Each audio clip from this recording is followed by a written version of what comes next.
Hello, everyone, and welcome to the second session in American English Live Series 18.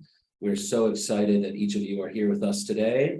My name is Chris, and I'll be here with you today, along with my colleague behind the scenes, Dorea, who will be the moderator, helping answer your questions and responding to your comments during the session. So let's begin today with these wonderful audience comments from our most recent webinar.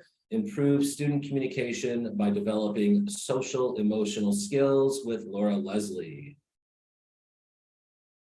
Let's see, first up, we have Rico Gabriel from the Philippines. Rico says, while I am primarily a mathematics educator, the session was valuable for me. It emphasized the importance of social emotional skills in education and how these skills can enhance communication and engagement, which can foster a more supportive and effective learning environment. Absolutely, Rico. Thank you for the comments. Next up, we have Dijbi from Senegal. Says, this was a great webinar that taught me that every student is human and dives into their own emotions and concerns. We teachers should be aware of those emotions and know how to deal with them in a positive manner. Absolutely. And finally, we have Inga from Georgia. Inga says, thank you for this wonderful and extremely informative session. It will definitely help me establish a good rapport with and between my students. The presenter's enthusiasm to share her knowledge was inspiring and motivated me to delve further into the subject to create a more positive environment in my classes. That's wonderful to hear, Inga. Thank you so much for that great comments. So we love to see our teacher participants actively engaged in professional development. So please continue to share your thoughts about our webinars by offering feedback through the end of session quiz form or by emailing them to americanenglishwebinars@fhi360.org. We may feature one of your comments during the next session. Throughout Series 18, we'll be exploring the themes of social emotional learning and integrating critical thinking and ELT. We hope you'll be able to use the practical ideas we share. So here's what to expect today. The session is about 60 minutes long. The presenter will present the material, and I, as your host, will ask questions and make comments too. But we really hope to hear from you, our audience, so that we can address your ideas and experiences. Please share your thoughts using the comments feature or chat box. When our session comes to a close, you'll have an opportunity to receive a digital badge for your participation. At the end of the webinar, we'll share a link in the comments. Click on that link and complete a short quiz about today's session. You must answer 2 out of 3 multiple choice questions correctly. Once you have successfully passed the quiz, you can expect to get your badge via email within about a week.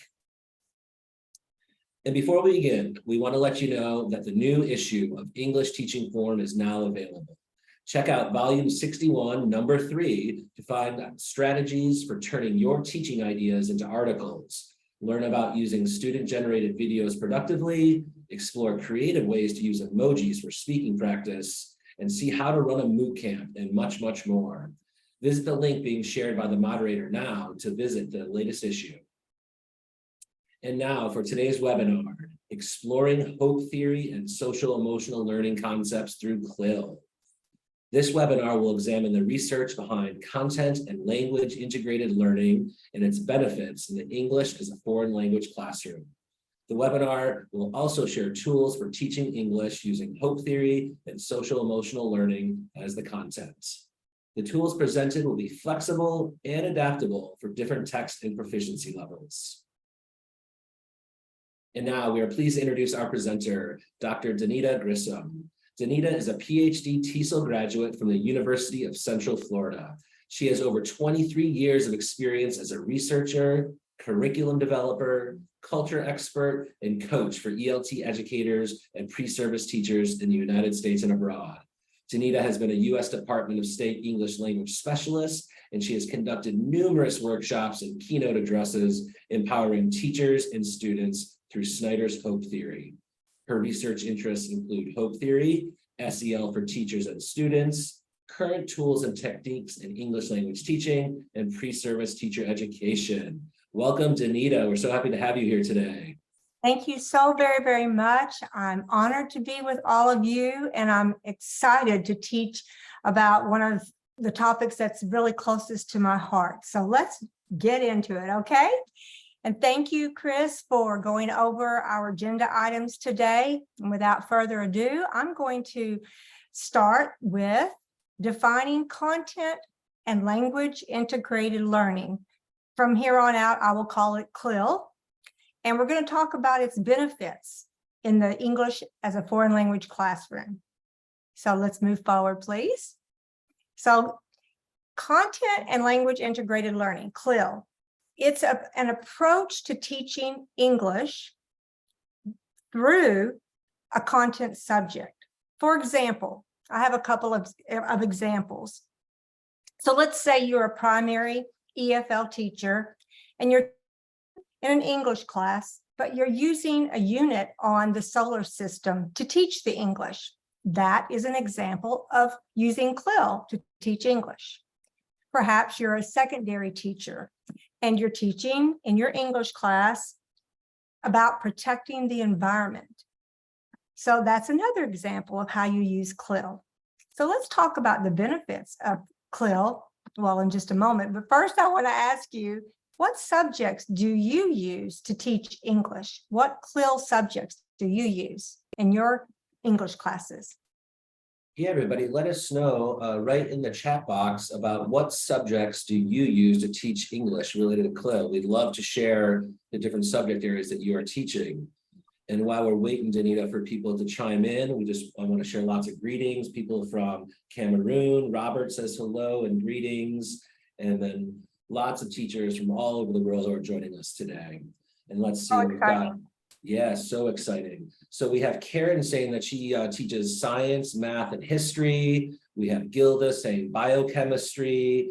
We have Lynn Min Tu saying math and science. We have Nabila saying leadership. That's great, Nabila. And we have some other people saying science and math, lots of science and math. And we have Daniel Lopez is saying tourism and hospitality. We have Samet Kale saying computer English. And Ilya saying media classes. This is wonderful, Donita. So we've got lots of teachers that teach different subject areas to teach English. This is so wonderful. This is exciting. So now let's talk about the benefits. So the benefits for teaching CLIL, it encourages our students to develop 21st century skills, including the ability to think critically. And I remember on the Mentimeter, that's the first thing I saw. You want your students to think critically, to be creative, communicate, and collaborate. Wonderful benefit of using CLIL. And next, it enhances the students' motivation to learn what's being taught in the classroom. This is incredible because I've heard from a lot of you that a lot of your students sometimes aren't motivated to learn English. So if they're connected to the content, that helps them to become more motivated. And now, as students learn their content in the second language, they form links in their brain or their mind between the first language and the target language and the content.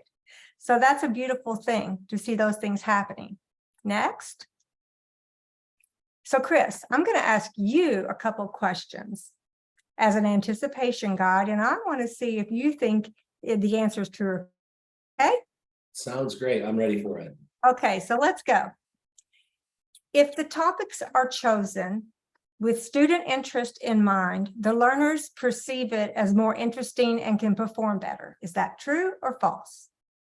Yeah, I definitely think that is true for sure. Okay, well, let's drum roll. Let's see. And the answer is true. Absolutely. So we're ready for one more? One more question. Teachers find that CLIL students do not improve their scores in the language class and the subject area class and do not improve their native language. True or false?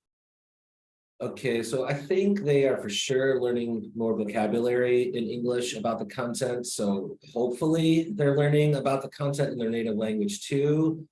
But I'm a little bit on the fence, so I'm going to have to say false to this statement. Okay, so let's have another drum roll. And the answer is false. Chris, you got 100% today. All right. All Thank right. you. Okay, so let's move on. A lot of benefits for CLIL. So where do we get material to use when we're teaching English through CLIL? So here's a few examples. You can go to English for Specific Purposes course materials. You could find those perhaps online. You can use library books, online websites and resources. That's what I use if I'm teaching with CLIL. And you can also work and collaborate with content teachers at your school, which this is really strengthens your students, especially learning science or math or history. So those are just a few of my ideas. So next, I want to talk to you about what do you do with that content to make sure that your beginner and intermediates and your advanced, but right now I'm really, I'm concerned about my beginners and intermediates. How am I going to scaffold that content to make sure that they understand the content at their level?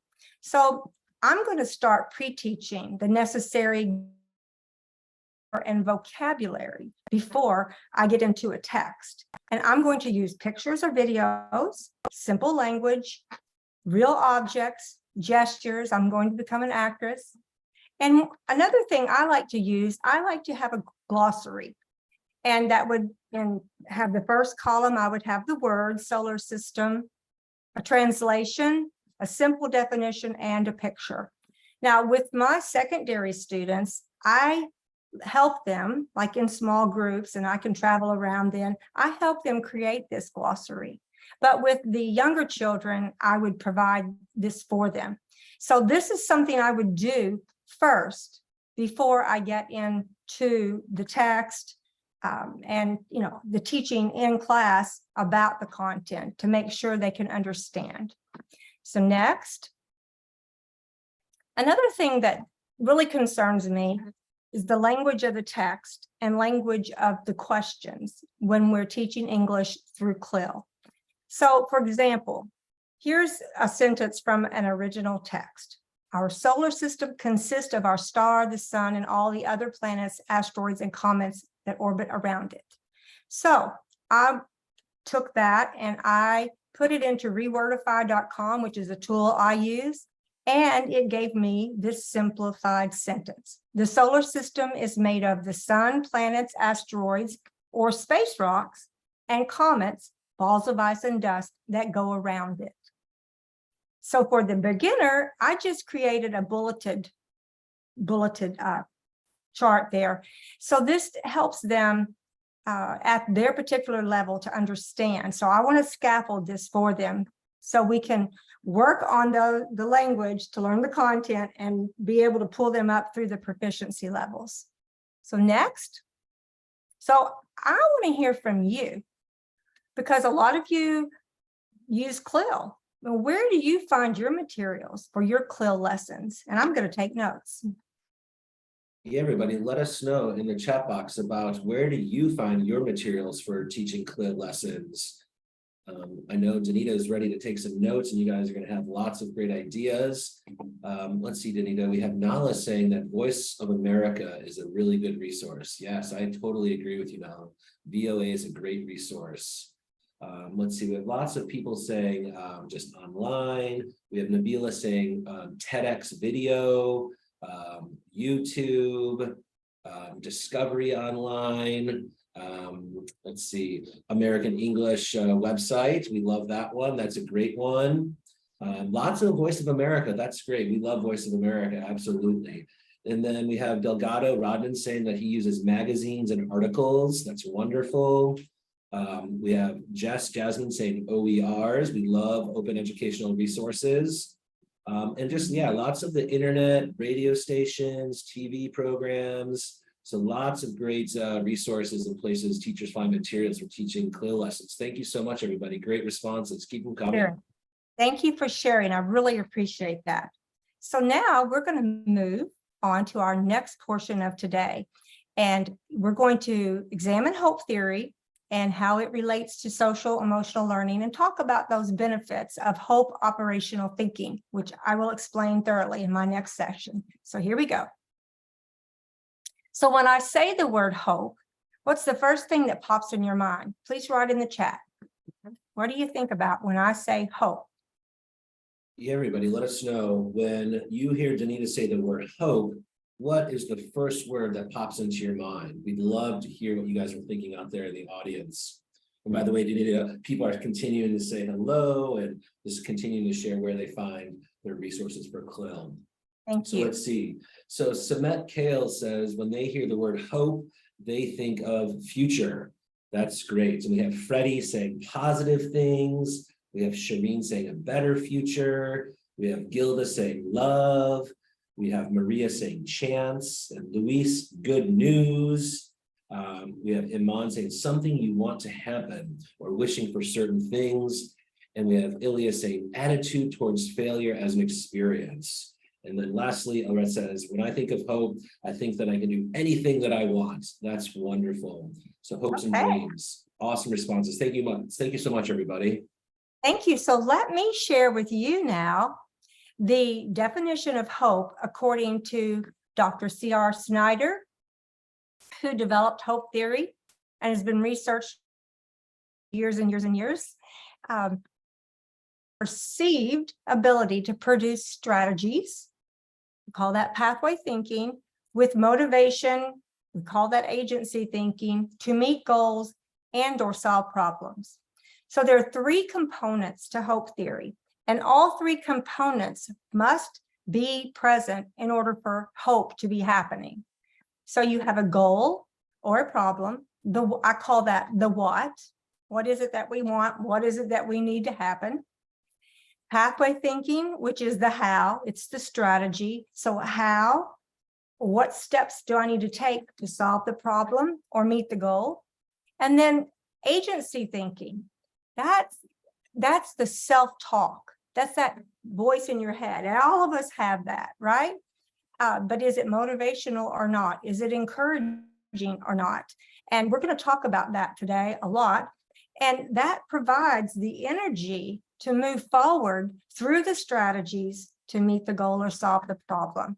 So that is the definition according to Snyder, and that we use today. So next. And here's some important facts. There are many important facts about hope, but I want to share with you that anyone, it doesn't matter their age, they can learn to have hope. Everyone's born with the ability to have hope, but some people don't have as much as others, but everyone can learn to have more. That's exciting. It doesn't matter our income or socioeconomic status. I like that because I'm a teacher and you know how much money we make or don't. So that's a good thing. We can still have hope. It doesn't matter our intelligence or our gender. So anyone can learn. It's always going to be a choice if you want to put the work in to raise those hope levels. And we're going to be talking about how to do that today. I have 3 activities that will help you and your students to develop higher hope levels. So next. Now, I wanted to show some of the connections between social emotional learning, because there's a lot out there today about social emotional learning, which is very important. But I wanted to show you where hope theory connects with social emotional learning. And in particular, it's goal setting, problem solving, motivation, agency thinking, academic success, and supportive relationships. And as I said, there are more, but these are the ones that I'm focusing on today. So next. So what are the benefits of having higher hope? So all people who have high hope levels perform better at work. They have more well-being, they live longer, they're happier people, they see their future, and they believe they can make it better. And they have greater social competence and self-esteem. But what about our students? Next, our students who have high hope, they will set and meet more goals. They are more engaged in school. That one makes me very happy. I want my students engaged. They're more hopeful for their future. And the best thing for me is that high hopeful thinking in our students leads to a 12% gain in academic performance. This was a study performed with over 1 million school-age children by the Gallup poll, and this was the result, 12% gain. So that's really great benefits that we want our students to have. So next, I want to know what has stood out to you so far in my little bit of time with you this afternoon about hope. Are there any surprises? Yeah, What everybody. stood out to you? Yeah, as Donita said, what stood out to you? She shared some very important facts about hope. She talked about the connections between hope and SEL, as well as benefits for students. So think about what Donita just presented and what we've just learned about hope. What stands out to you, or what is surprising so far? So let's give some people the time to kind of chat and comment in the box, Donita.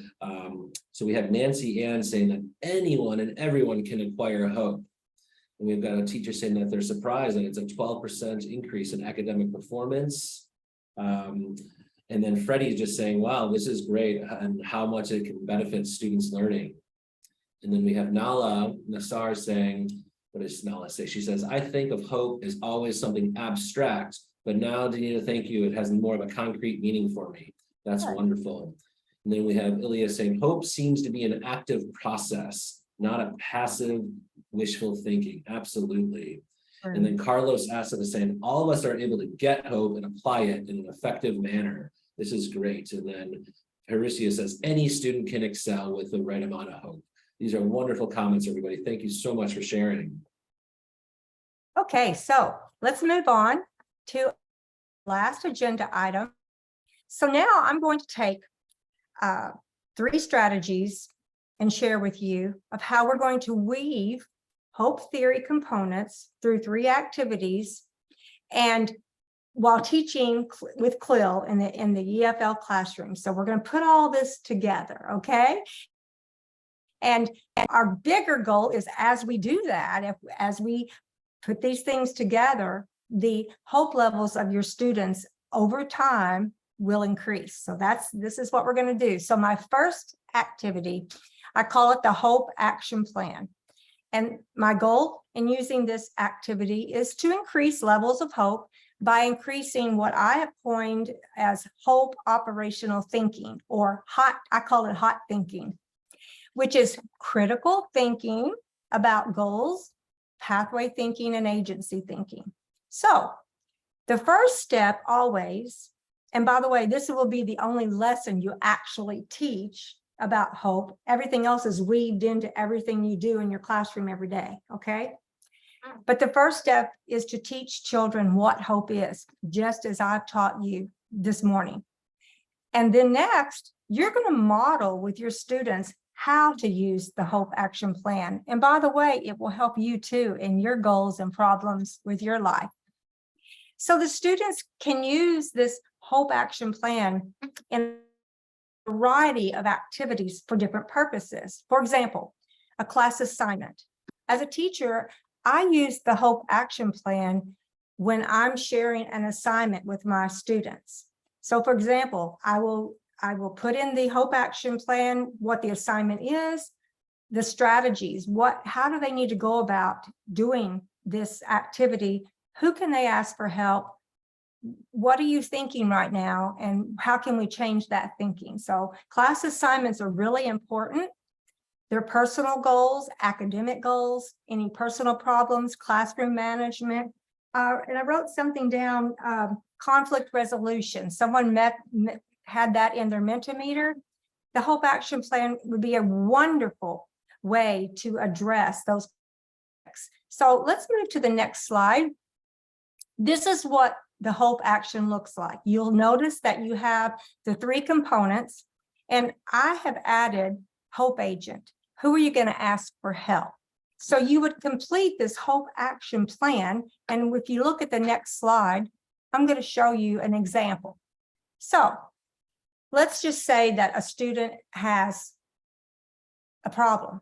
They're not interested in learning English, but it's required in school. Some of you have those students out there. Well, I've kind of heard that you do. So I'm going to help them with some strategies, me as a teacher. So I'm going to ask them to research, why is English important in your country or necessary in your country?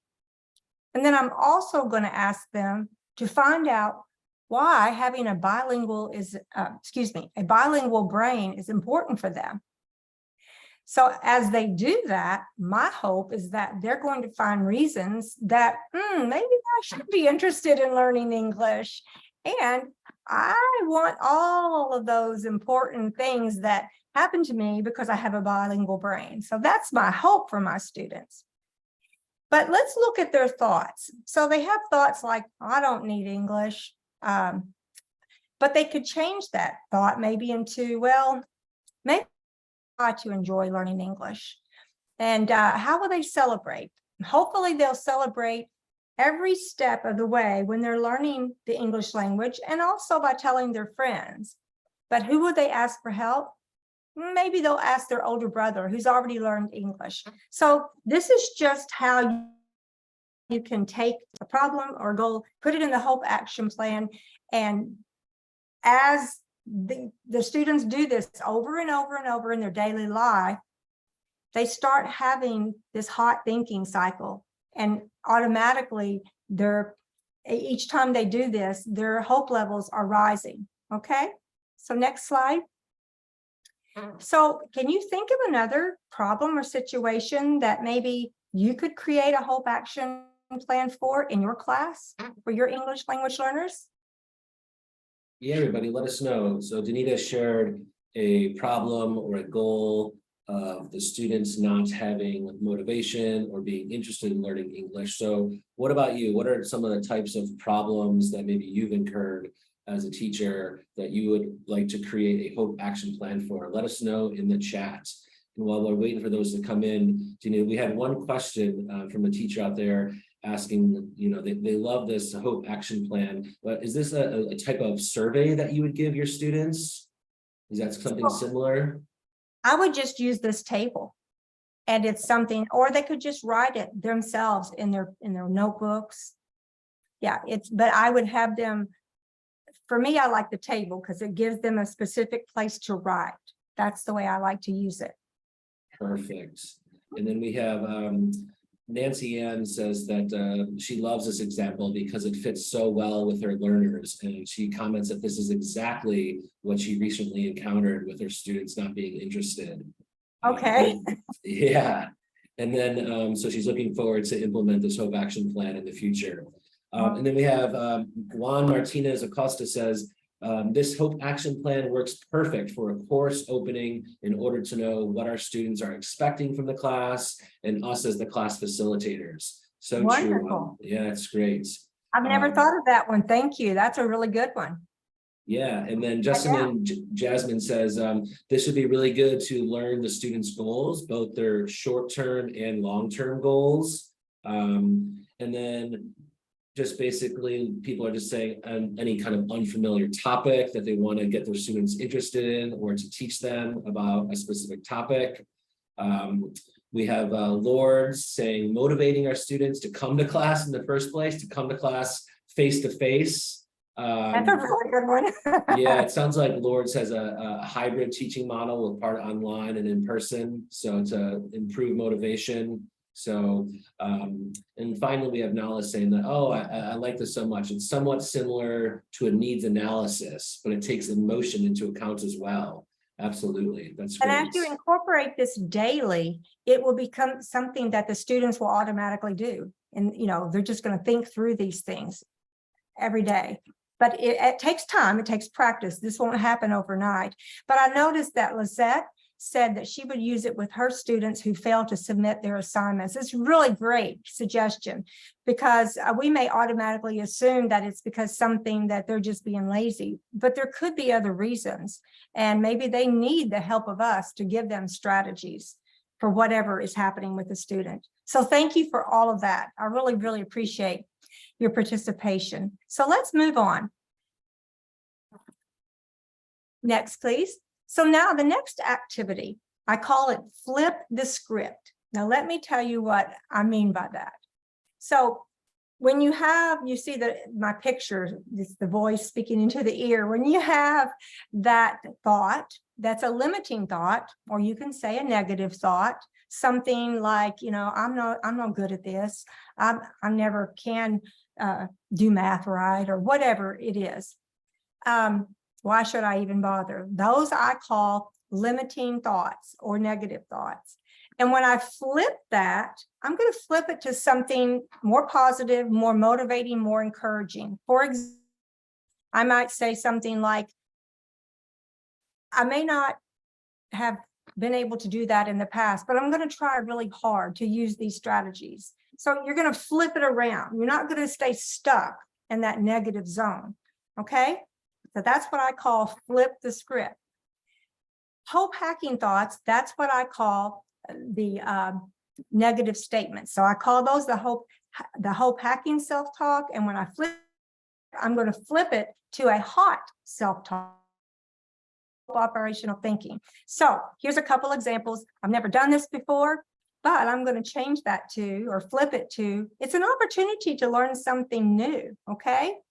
It's too complicated is a hope hacking self-talk, but I'm going to change it to hot self-talk, which I think I'll tackle this from a different angle, a different way. So next, please. Can you add more flip the script self-talk phrases? What do you think? You have some negative phrases you can flip to positive, hope hacking to hot phrases. Yeah, everybody, let us know how you can flip the script. And remember, flip the script is a self-talk statement. So tell us or give an example of a negative statement or the hope hacking self-talk, as well as the reworded one, such as the hot self-talk that Donita shared with us. We'd love to see how you guys can flip the script. So please share with us. So we have, let's see, Donita, we have Cam saying that they have trouble communicating, but they'll do well. And then it takes too much time for them to break it down into smaller tasks or to doable tasks. That's a great one. So yeah, I've seen a few different responses saying like, I'm not very good at English, or I'm not like the best at English. So I can flip that into, I'm in the process of improving my English. That's from that is Lizette. wonderful. Yeah, so that's really good. And let's see, there's a few more other comments. Let's see, Alberto Gutierrez saying, there are too many irregular verbs. I can practice just a few today. That's great. I love that. Yeah, so that's really wonderful. Good. And then people just using, English is very difficult or too difficult, and then flipping it to saying, I'm going to do my best and I'm going to practice and continue to improve. These are all wonderful comments, everybody. Thank you so much. Perfect. Thank you so much. So let's move on. So I have a few more to add. I'm too lazy to get this done.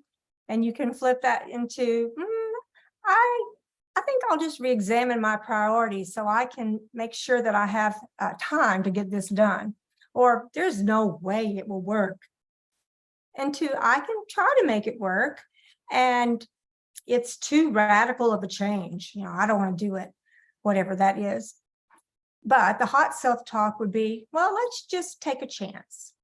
And no one bothers to communicate with me, but I'll see if I can open some channels of communication. I'm not going to get any better at this, but I'll give it another try. So those are just some examples. So let's move on. And we do have one question, Donita, Yes. from one of the teachers. They say, this is Esquina from the Benjamin Franklin Library. They say, hello, Donita. So don't you think that teachers themselves require that to have a hope plan themselves before the students? Because sometimes teachers are not motivated themselves. Could it be better to start with us as teachers? Well, let me put it this way. I always say that hope is the gift that keeps on giving. So yes, we want to have hope. But we as teachers can work on this every day, but there's not some day that we arrive and we have all the hope we could ever have. So we can be working on this same process as we're working with our students, and we'll all help each other.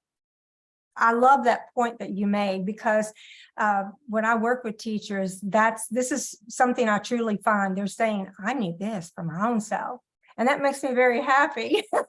So yes, we'll spread hope all around the world like we are today. So And I let me, love, yeah, and I love you're saying the gift that keeps on giving. And as our moderator put in the chat, just a reminder to everybody that that means a thing or a situation which has benefits that are repeated over a long period of time. The gift that keeps on yes, giving. I love that phrase, Donita. That's wonderful. thank you. So let me talk about how we can put this into our daily work in our EFL courses, or some ways. So let's just say I'm reading a story and I want my students to concentrate on the characters in the story, but what are the thoughts of the character as they're reading? And so I want my students to have their flip the script chart, which I showed you on the table on the previous slide. And then I want them to fill out that chart. What were the characters' negative thoughts or hope hacking thoughts? And did they flip the script in the story? And if they did, what was their hot thinking? Or if they didn't, what could they have substituted that hope hacking thought for and make it a hot thinking? And in doing this, we're still teaching them the language of the story, the comprehension of the story. We're just adding these types of notions into the guided reading or their questions or their discussions. We can also let them do role playing, which helps them with their speaking practice, okay?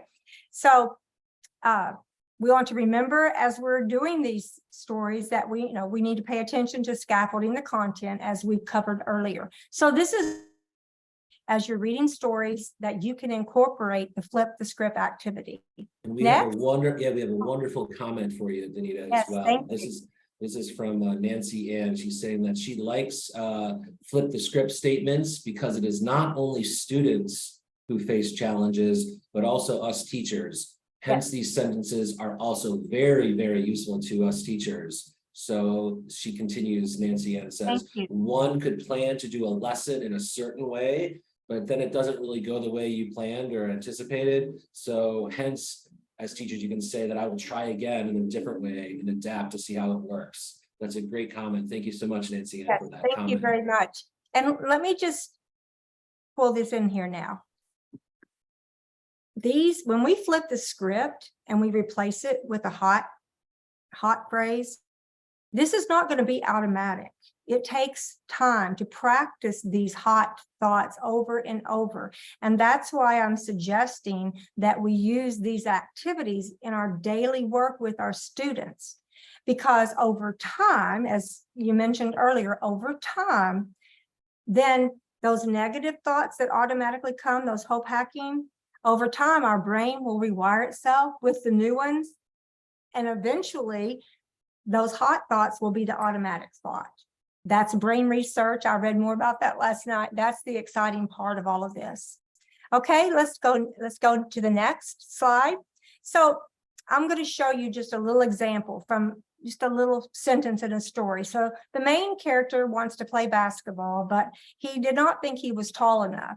And he was embarrassed to go outside and practice with the neighborhood boys. So the hope hacking thought was he was embarrassed to go outside and practice with the neighborhood boys. So he wasn't sure he really wanted to go out there, So let's look at that in the flip the script. So he's embarrassed, but he's going to replace his embarrassment and his reluctance to go outside with a hot thought. Even though I'm embarrassed, I will go out and play because I know I can bounce or dribble. That's the word, bounce the ball down the court really fast. And the neighborhood boys will probably be very happy. So that is just an illustration of what that could look like in a story. Okay, next. So how do you think the flip the script activities can help your students learning English? Yeah, everybody, let us know these examples that Donita shared with us about flipping the script activities. What are your thoughts about them and how they can help students learn English? Let us know in the chat box. So just as a reminder, Donita said hope hacking thought is a negative thought that you have that stops you from being hopeful. In her example, the neighborhood boy didn't have confidence in playing basketball. So let us know, how can these flip the script activities helps students learn English? We'd love to see what you have to say. And while we're waiting for those to come in, Donita, lots of people are just really excited about Flip the Script activities I can see in the chat box. And let's see, we have Marco Antonio Gonzalez Serrano saying they can have a better attitude towards the learning experience. Absolutely. And then we have some other comments saying about for debates and speeches, presentations, they can flip the scripts. Maybe students are nervous to give presentations in front of their class. We have Maria saying it will train students to overcome their excuses and negative thoughts to continue learning English. That's wonderful. And then just seeing lots of like increased motivation. It will build their confidence. Freddie is saying that. Let's see what Nancy says. It says it will help them be positive and open-minded, dealing with the prejudices they might have that could hinder them from learning the language. That's wonderful. And then we have Ilya saying this is a way to learn about the power of positive attitude. I love that, Ilya. So many great responses and ideas of how you guys can flip the scripts and different activities to help your students learn English. This is so great. And I just want to add this thought.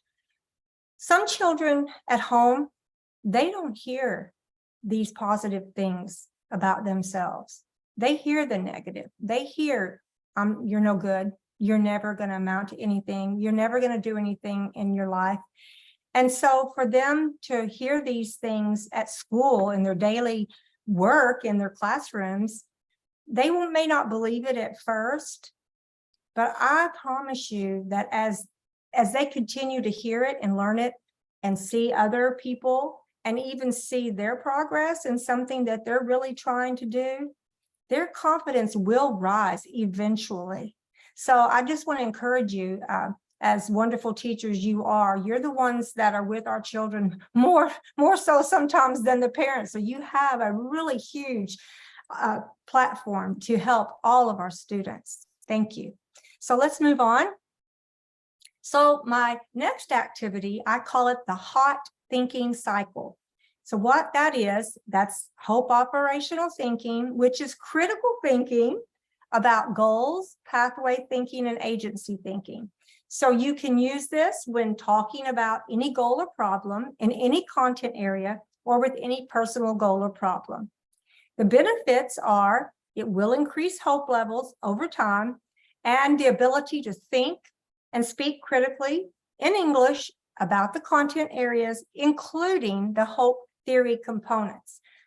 So all of these activities are as you're doing your regular work. It's not something that we have another classroom hour every day. It's just woven into what you do. I'm just asking you to include these things. Okay, so you can do these with the whole class, in discussions, with writing prompts, with small group discussions.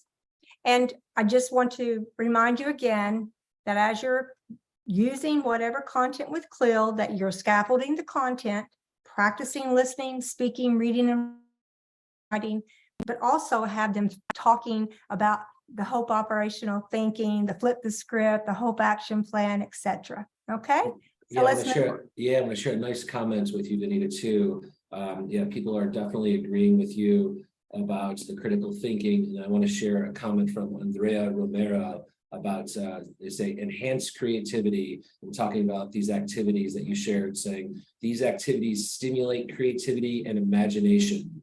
Students have to think outside the box and come up with creative solutions or responses, which can be particularly beneficial for developing their language abilities. That's a great comment, Andrea Romero. Thank you so much for sharing that. Yes, and I've often heard the phrase, you have to believe it. That starts in your ability to see it in your mind or visualize something and even believe that maybe you can do something, whatever that is. Okay, so let me show you how we'll use the hot thinking cycle.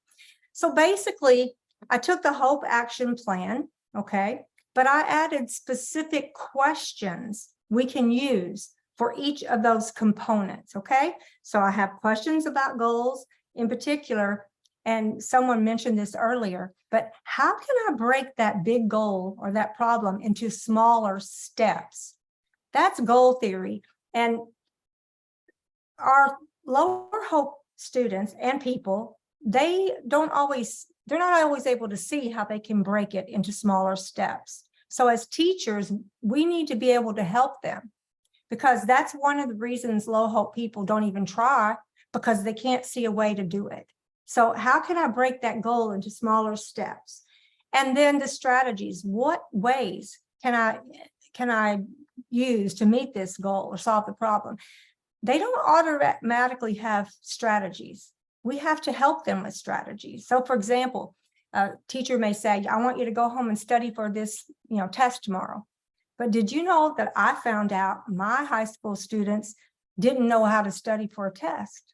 So I had to teach them the strategies of how to study for the test, so they could do better, perform better, So that's just one example. But then the self-talk, I have a lot of questions that I included here, so they can start to really think about, what they're thinking and how it's affecting what they do or not do. So these are certain questions that you can ask them during, and let me go to the next slide and I'll show you how we can do that. But first of all, can you think of any other questions that we could add to the hot thinking cycle? Questions about goals, questions about strategies, questions about their thinking. Are there any other questions? I have a few, but you can always add other ones that have to do with the goals, strategies, or the motivation thinking, or the hope agents. Who are you going to ask to help you? Yeah, everybody, let us know. Donita shared lots of different questions about the hot thinking cycle. What about you? Can you all think of any other types of questions that we could add to our toolbox, adding to the hot thinking cycle?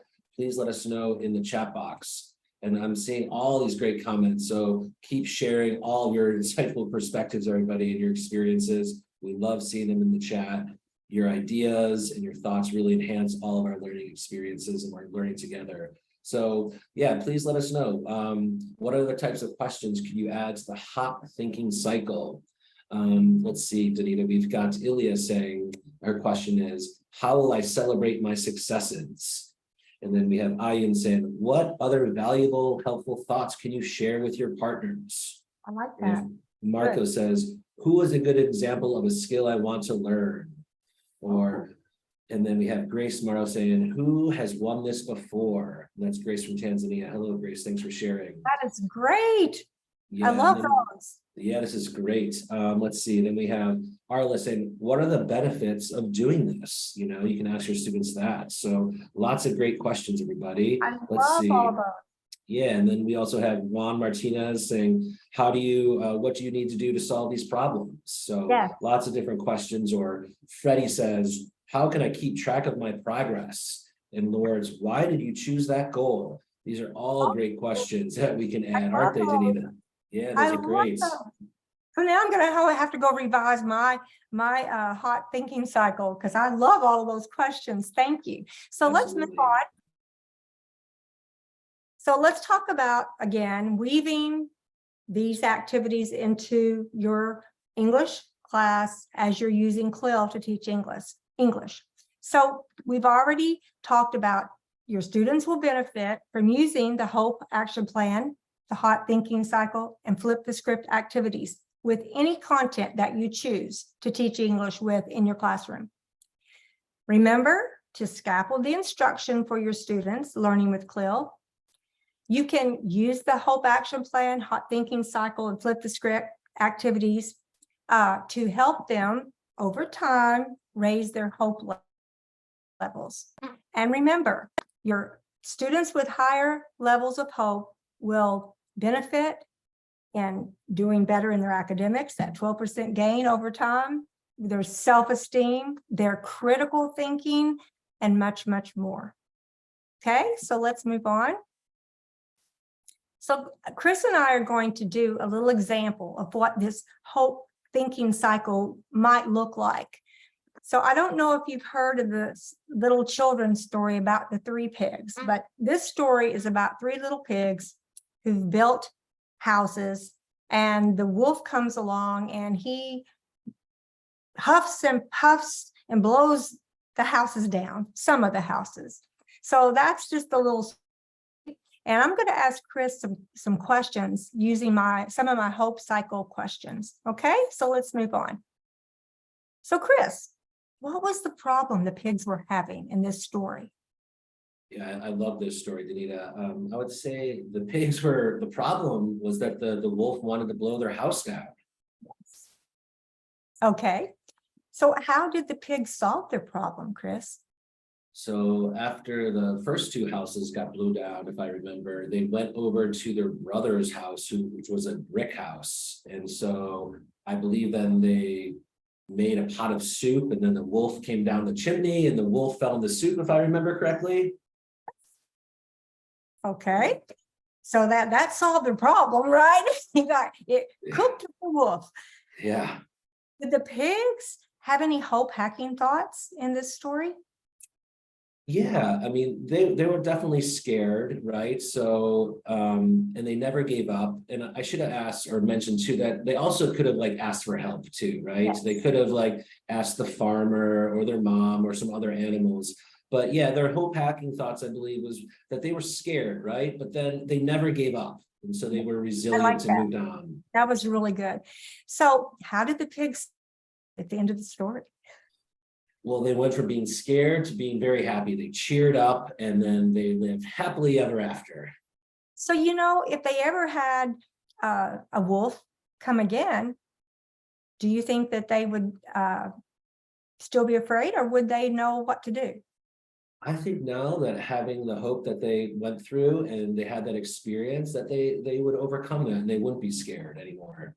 Maybe they could run to their brother's house immediately. Okay. Exactly. Let's go to the brick house. Yeah. So that's just an example of how I use some of my questions from the hot thinking cycle.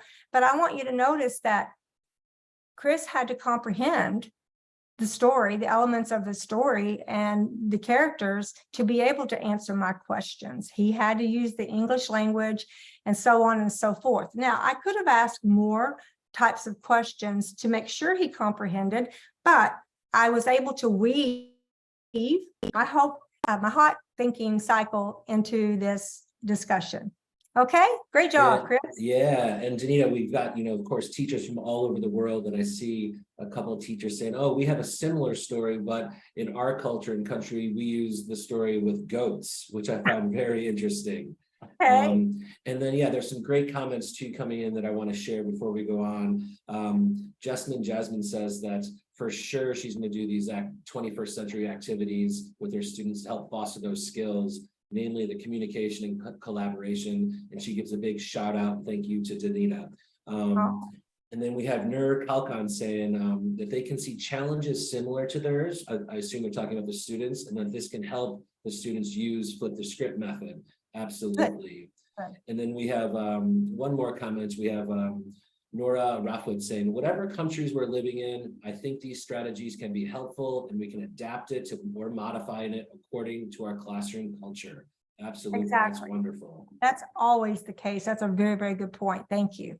Okay, so let's keep moving along here. So as we just discussed with literature or any stories, you can ask the hot thinking cycle questions during guided reading, guided questions as you're reading. You can use literature circles, and students can discuss the characters with using the hope action plan.